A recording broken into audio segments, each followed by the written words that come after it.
Hello, everyone, and thank you for joining us on another episode of Change Itself. As usual, I'm here, Gus Minor, as your host, and our co-host Eric Demers. And if it's the first time you're tuning in, please you can go ahead and check out more episodes that we've got out over the past couple of years at changeitself.com, or you can follow us on Change Itself on the LinkedIn platform. Looking forward to to hearing your comments and learning more about you as well. And if this is the first time, welcome aboard. If you've watched us before, happy to have you back. Eric, we're here for another episode, and we've got a pretty interesting topic today when it comes to how do we create that new paradigm, and that not everybody can see what it might look like yet, but get there. It's something that you've played around quite a bit with you on your side in your journey as well.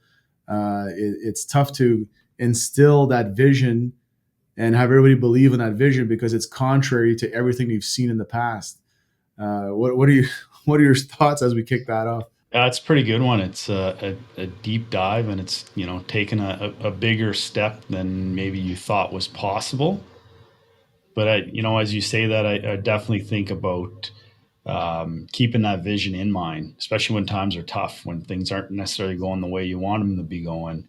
When you reflect back to whatever that vision statement or you know line you're using to rally yourself, or the whether it's a vision board. I've heard all kinds of different ways people have done it. We've gone down the road of like making a declaration that we use to align ourselves back to the things that we want to go in, the direction we want to go into. And sometimes there's setbacks, but finding that thing, whether it depends what you want to call it. I've heard it called so many different things, the North Star or the vision. So finding that one thing that you want to achieve, and then realigning yourself and resetting yourself on track to get there is what's coming to mind. So yeah, definitely an interesting thing to take on today. And I mean, for us, we see this all the time, right? Because especially when you look at the typical way of buying software or technology or buying somebody new, like it could even be a new leadership program for all that matter, is that you go through a process as the early engaged leaders of that decision making process, and it creates that vision for you of what's possible. And eventually you take that leap of faith, like you said, you take that leap of faith of like, I have enough information to make this decision, and I'm going to go ahead with it. And then you got the task of putting that in place, and then starting to get everybody else on board, and then uh, having them take that leap with you, right? Which ends up being the bigger challenge, if you will, of that process, because the only thing that we have to leverage or lean on is our previous experiences. And when we do things, especially like when we do things with Sofvie, there's so many things that we do and how we do it that's contrary to what's been previously in place or the previous experiences that we've had, that it's difficult to imagine what that future state is without living it and seeing it firsthand, right? It just seems like a cool story at the moment. Yeah, and to be able to articulate, see it, share it, communicate that vision so that others are inspired by it, and they see that you're excited about it and that they want to participate and they want in there. It's definitely something that's important.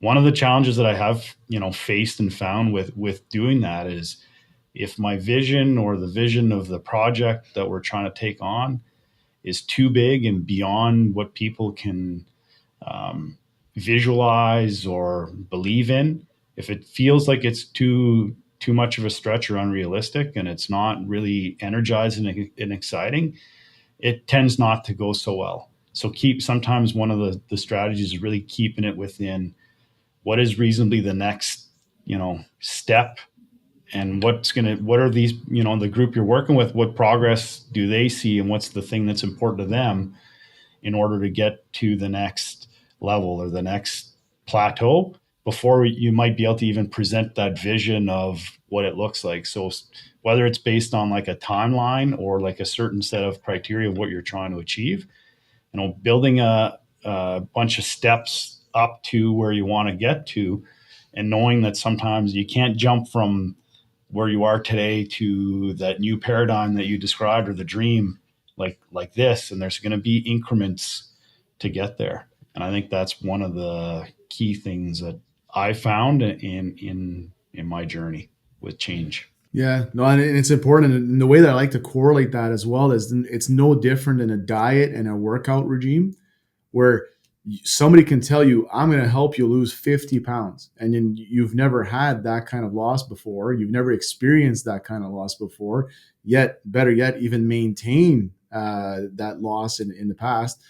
So he's like, I'm never going to get there. But then if somebody says, okay, so the way we're going to get there is I'm going to get you to lose 3/4 to 1 pound every single week consistently. And then you'll see your metabolism start flowing it. Now, it's important that we don't let our foot off the gas. We're going to do this and we're building our routines.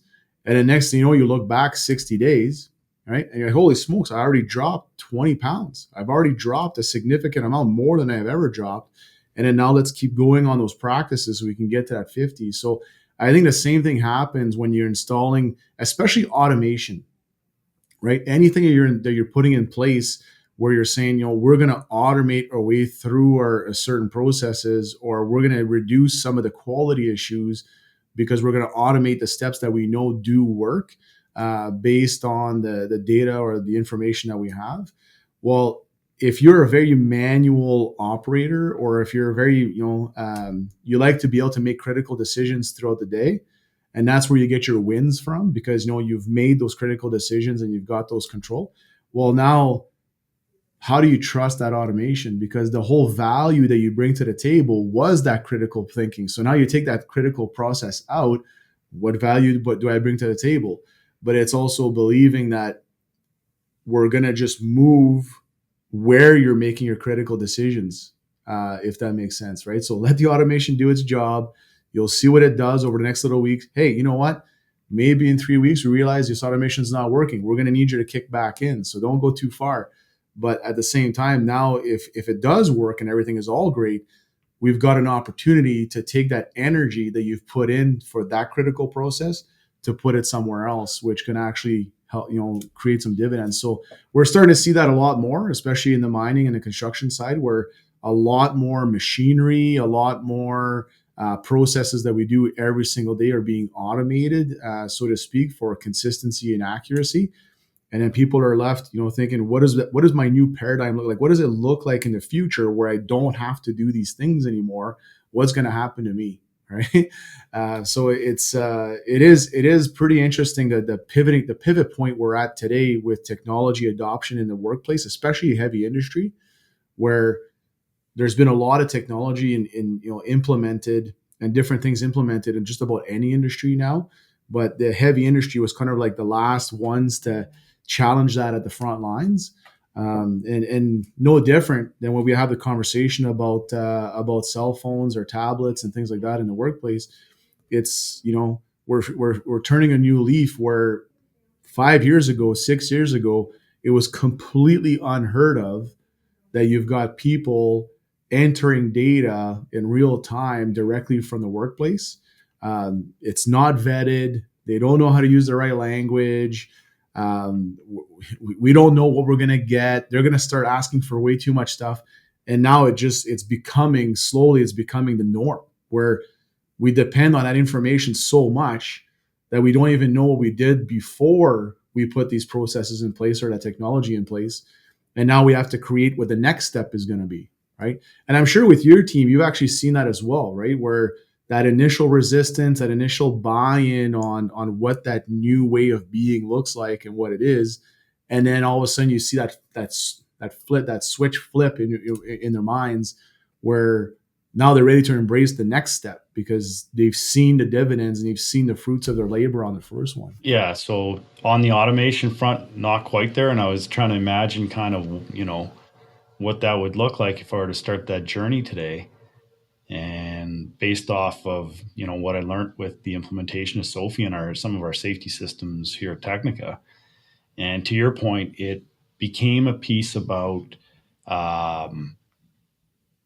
So where I would start is one small thing that is a win for the person, instead of like focusing on like the full out, fully automated mine, if you will, right? It might be with one specific process or one specific piece of equipment, and to allow people to see the value that it brings for themselves. And I think once that happens, and we've seen it in some of the implementations and the processes we put in place with Sofvie and our own safety systems at Technica, once people start using it, following it, and get value for themselves out of it, then it's a no-brainer. And it's like, okay, I'm in. And then the fun part is that's not enough. I want the bigger vision, or I want the next thing. And then it snowballs and takes off. So I think from, without any experience on the automation side, it's really interesting, but I think that's how I would probably approach it, is start with a small process, something that, somebody's going to see a lot of value out of right away. And when they see a lot of value out of that, and then it's going to allow themselves to see more potential instead of seeing the downfalls. And be like, can we do this? Can we do that? Yes, let's turn that on. Yes, let's do that. How do we help you? And then it'll, like, that future of an automated, work site then becomes reality. But if you sell the automated work site, it's like, whoa, that's my, that might be my job, or that's what I like to do. And then you get the resistance right away. But if you make one part of it, and they're like, oh, well, what about doing it for this one? What about doing it for that one? And I could see that snowballing because we've lived it. Yeah. That's what we live with, the implementation of pre-ops, pre-tasks. And then it was shift reports, and then it was this thing, the next thing. And it's just like, I want more, because I've seen the potential of what this can bring and what value it brings to myself and to my team. Then you get that pull of like, now that I know that it can do this, is it possible that it does this and this? And it's like, so happy you asked. It can. and then you're feeding this, you're feeding the engine rather than trying to, to push it all the time. And the pitfall, though, if I can, what's that, sir? The pitfall, if I can, because there is a potential pitfall. Yeah. Right. And that's if that thing you're going to try to roll out for automation, or the form or the concept that you want to roll out, the person doesn't see the value, or they struggle with some part of getting it done, then instead of going forward one step, you've actually gone back one step. So like, that person is even more resistant to the change, and you got to rebuild the confidence and the trust in that person in the original process, and then before you'll be able to get to a point where they then have confidence to try it again. Yeah. So having said that, I mean, one of the things that we talk about a lot is the value of leadership, right? And the value of the leadership plan, because to your point, you can communicate something, you can kind of socialize something, and then just kind of push it out there and then hope for the best, which typically doesn't always land in the same way with the different people, right? So as much as you need leadership to promote and make people excited and see the vision and draft out what that could look like and get that engagement, you also need that leadership on the other side of the spectrum, where now the asks is ramping up and now the feedback is coming in and tweaks are required. You need that leadership to also be able to listen, be part of that conversation, manage the pull, if you will. And that's what we talk about a lot with our clients in particular, is that this new vision of where you want to be, it's gonna take some effort to kind of get it there. But your largest effort is going to be on controlling how far that future accelerates to in this time span that you're able to do it. And I think we've encountered that as well on with the implementation with you guys with Sofvie, is that like, as much momentum and excitement you can bring, it does get a little heated at times, and the asks they basically outbalance, outweigh, or outpace the current procedures and policies, right? So you got to be careful to not unleash things that have no back end support for those requests, because then again, you're going to get some buy-in at first, but then because that information falls flat or doesn't get any real results from it, then you're taking that 2-3 steps back, right?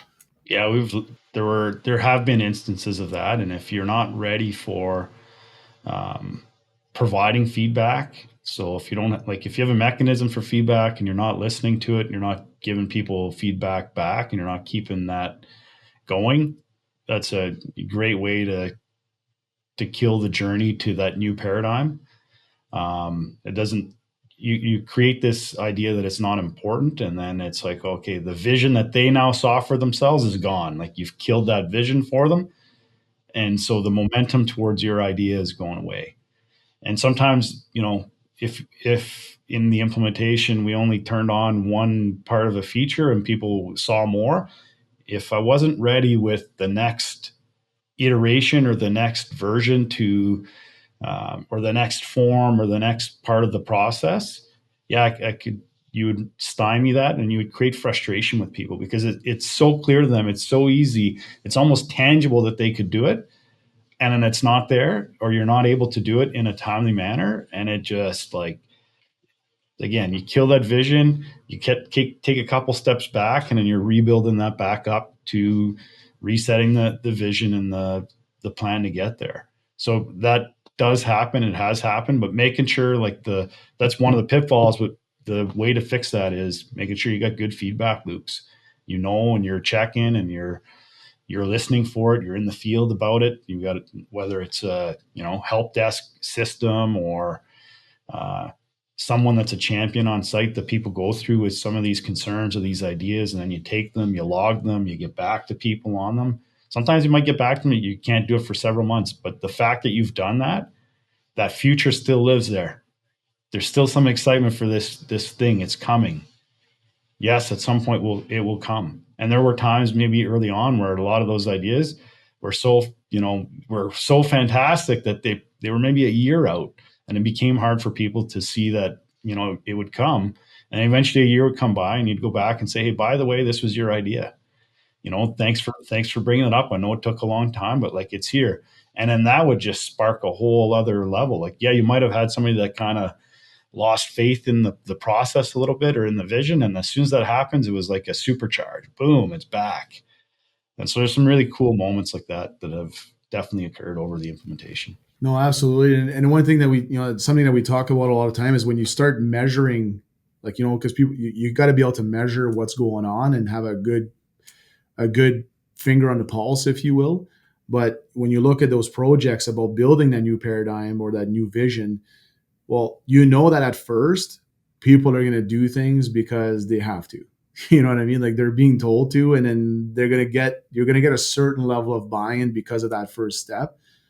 And then you're going to start seeing people doing it because they want to. And then that's where you start seeing the quality of their engagement go up a little bit. And then after that, then they're doing it because they believe in it. Right. And then again, your quality steps up, your frequency steps up. And then the end goal is that these people that were initially timid, now they're actually leading the way on how this is done. So from a succession standpoint, you want people to get into that fourth run or that fourth step, whatever you want to call it, because it's their pathway to then becoming a leader that now starts spinning up their own visions and their own processes in a future state, right? So, I mean, whether you call it the Hudson's ladder or you call it the levels of leadership or the different stages of adoption, they all have their variances, but they all speak to the same thing, where you got to get those specific steps in place and be able to measure it. And we're seeing it now with some of our clients where, not every training session is super rosy. You know what I mean? There's a lot of questions. There's a lot of uncertainty. People aren't necessarily feeling safe with the decisions that have been made, right? But then once they're acknowledged for their efforts, to your point, this was your idea. We put it in. Thank you. It added a lot of value. Well, now they're a little bit more safe with the process. They understand that it's being well monitored. They also feel valued for their input and so on. And then they're able to kind of draw that information together to kind of get a little bit more situated so that, they can see their own path, and then they can start helping people along in the path as well. So it certainly is an interesting topic. And it's been something that's been top of mind for me in particular for the past 6-7 months. And we've been taking on some pretty large implementations, to be honest, probably the biggest ones we've had to date. And that's exactly what we're seeing. right? So I thought it'd be great to share with the audience in general, and because maybe everybody's got that concern. I'd love to implement this idea. I would love to be able to broadcast my vision, but I'm afraid, or I'm not certain that everybody's going to accept it, or I'm not certain that everybody's going to be on board with it. What do I do? Great idea. How do I put this in place? That's usually a that's usually a question. So being able to draft out that plan and showcase from step 1 to 100, this is how we're gradually going to shift everybody over and do this. Super valuable, right? So that then you can engage people at different levels. It's going to take a lot of work. Like it's not like, yes, they're incremental improvements that work towards getting there. You're going to have drawbacks. And so reminding yourself that it's okay, and that you just, you got to know that it's going to require some energy. It's going to require yourself to model some of these behaviors and to go do these things and to, you know, create, especially if you're trying to, you've got your vision is so big or bigger than like one step ahead, then you're going to have to work at it, and it's going to take time. Like change is not something that is quick, if you will. And just know that, and put the energy there. It will pay off in the long run. It will pay off, but it takes time. It's not quick, and it sometimes takes longer. And if you take your foot off the gas too fast, it will revert back. So you're going to have to keep at it and keep, demonstrating the value and using the process or the automation or whatever it is that you're implementing yourself, and leading by example and doing that. And sometimes it's going to be tough. There'd be pushback, resistance, or it's just not working well. And you got to go back to the drawing board and rethink about, why are you doing this, or how does it help, and how does it work, and go do that work. And then maybe go find someone and work it out, because we've done that together lots. It's like, okay, this is not working. I need some help here. Is there a different way we can look at this? Or is there a different way to present it? How can we do this differently? And if you don't give up and you keep putting the energy into it, eventually you will get there. And I think that's kind of the thing that's coming to mind as we're, you know, wrapping up this conversation. But it's really the level of effort that it will take, and it's okay, right? And just know that it'll take some time, and no different than dieting. It's not an easy thing, and it's not even exercising. It's not one of those things that it's like, yeah, let's go. Yeah, you're going to be sore for a while, right? And so it comes back to kind of very similar stuff. It takes a commitment, it takes some consistency, and it takes time, and it takes some energy. Like you might get through some moments where you do get stressed out. It might be stressful, right? It might not go the way you want it to go. That's okay. Keep at it. You'll get there. Yeah, it's like the conversation I was having with my wife, because I introduced her to golf recently. So she just started playing golf, and she's typically been good at any sport she tries. But golf is one of those sports that it never gets easier, right? Your expectations shift, right? So first you work on striking the ball, then you get to be a pretty good striker. Well, then your expectation now becomes it's no longer that you want to strike the ball. Now you want to be more accurate where you put it. And then you go from being accurate where you put it to now shaving some points off your game. So no different than dieting and weightlifting or golf.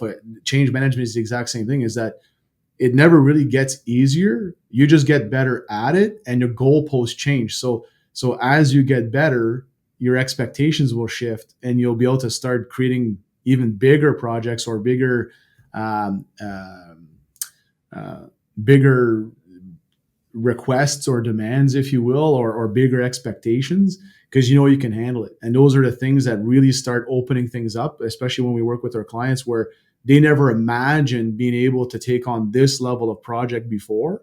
But because they were able to do the little one, and then a little bit bigger one, and then a medium sized one, and a large one, this large one seems no different than the small one that they started with a year or two ago. But now they're achieving huge things with, major outcomes, because everybody just kind of got used to it, and they got better at what they do from a change management perspective, right? So yeah, it's really cool, and I appreciate the conversation we've been having on this today. And I think if we can leave with the audience with maybe 3 tips for how to shift into that next paradigm, what do you think it would be, Eric? One would definitely be clear on what your vision is. Like, what is that paradigm look like, and how is it, exciting and bring value to that the other people you're trying to bring on board to it. The second one is to me, it's you don't forget to come back to that vision and keep it in focus. And the third one would be know that it's going to take some time, energy, and it's going to take some smaller steps to get there. And I think just looking at those things and celebrating those things when they're there is definitely a key. So those would be my three tips. Yeah, and then maybe if I can give a one of those caveats to all that is that realize that you're probably going to suck at it at first. Yeah. It Oh takes yeah. time to get good. No, Yeah. right on, Eric. I thank you for this conversation because I think it's been something we've been talking about for quite some time. And for people that are tuning in, I hope you got a lot of value from what we talked about. And I'm really looking forward to your comments. Eric and I love to to see the comments flowing through and seeing where things are succeeding or things are at a whole point for everybody. And um, yeah, at this point, we'll thank you for following, and don't forget to ring that bell if you enjoyed the video and you want to see more videos come out. Whether you're catching us on YouTube, on changeitself.com, or you're getting us on LinkedIn, we're happy to have you follow our journey and looking forward to the next conversation. Thanks a lot, Eric. Thank you, Gus. Have a good one.